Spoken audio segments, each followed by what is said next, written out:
Passport लेके हमारा के चलबू तो पैबू सपोर्ट।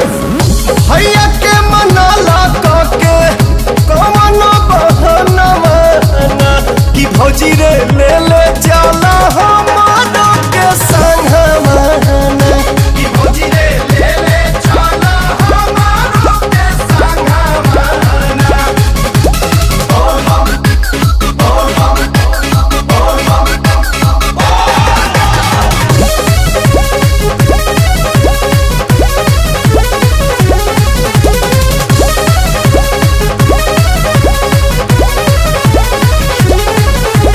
कनवा में तनिको सुनत बोलबम मन इहे करे कसहू पहुँच जाई हम।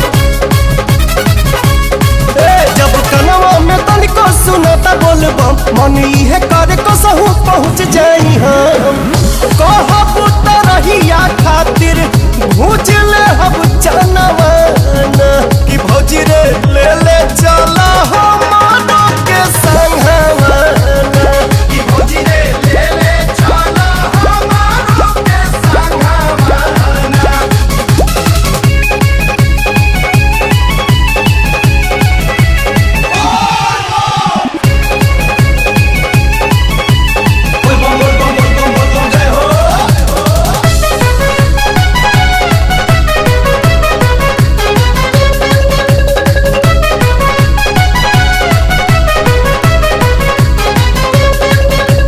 छोटू के संगवा में जाता रे आजाद सारा श्रद्धा पूरा जाई गईला के बाद।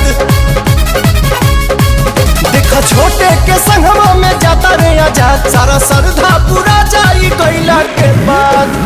करत तनी हो